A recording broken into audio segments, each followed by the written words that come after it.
Hey guys, welcome back to Reroll the Tale, where I talk about my D&D character, Ridley, and her adventures in Wildmount. Last episode was episode 0, where I introduced all of the recurring characters that you'll be meeting throughout her adventures.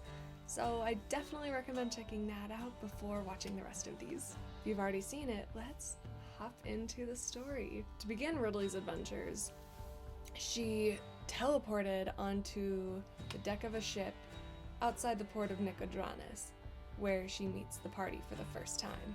She meets Darcy, the halfling monk, Holly, the Aasimar barbarian, and Belinus, the Aasimar paladin warlock. She doesn't know he's a warlock, but it's fine. And then she also meets this Drake, Potato.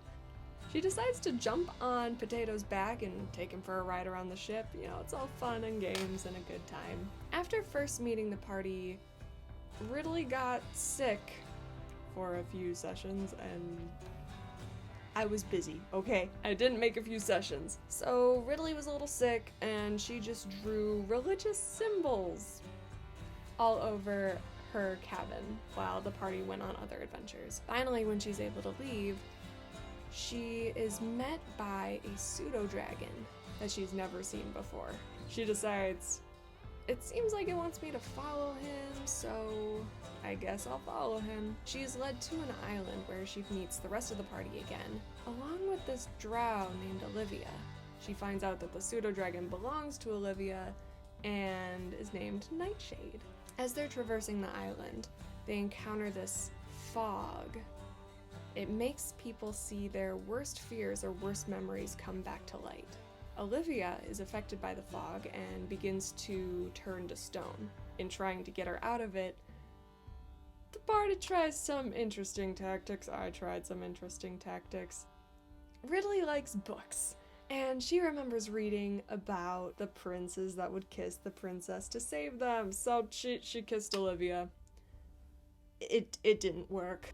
But thankfully, Olivia snapped out of it and didn't remember anything. They continue on their journey and finally find what they're looking for, a large spiraling tower in the center of the island. They reach it and go in. They start adventuring around the tower and find a library. They're all reading books about this sea leviathan named Ukatoa. Belinus is noticeably disturbed. We continue adventuring around, and we find a chamber with a yellow glowing orb in it. Belinus goes up to it and starts speaking to no one in particular. Very weird behavior. He then takes his axe and brings it down upon the orb, breaking the chains around it. Grabs the orb, and the tower starts to crumble around us. So we all book it out of there as fast as we can. Thankfully, everyone made it out unscathed. Note from the DM: we broke one of the chains to Ukatoa.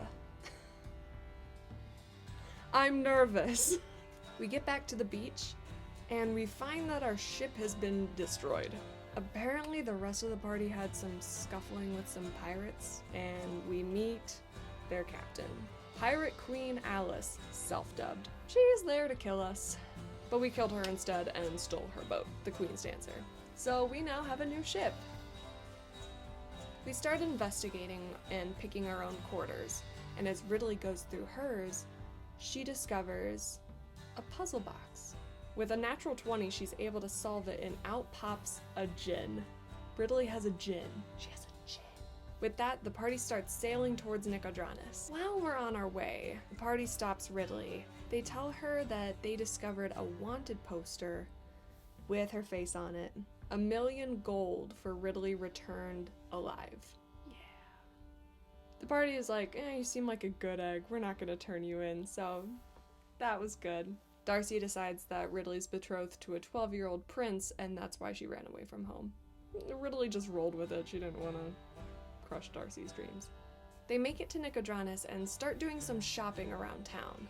While they're out shopping, a man grabs Ridley by the shoulders. Knowing it's probably because Ridley's wanted now, she uses thaumaturgy to make her eyes turn white.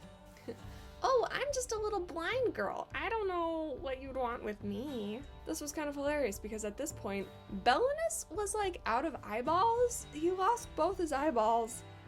And while in Nicodranus he got a robot eye. I don't know. Poor man. Anyway, so we're both just the blind ones at this point. The party's rolling with it, and eventually the men leave us alone. They leave Nicodranus and start traveling towards Trossenwald, where Darcy and Belinus meet with a man named Ivan and are employed to steal some guns from Rexentrum. Upon hearing about this, Ridley is not happy. And that's where we're gonna end this episode. So that was a few sessions smashed into one. I want to be able to catch you guys up as fast as I can so I can start posting these videos in tandem with what's going on that week, because I need to scream about these.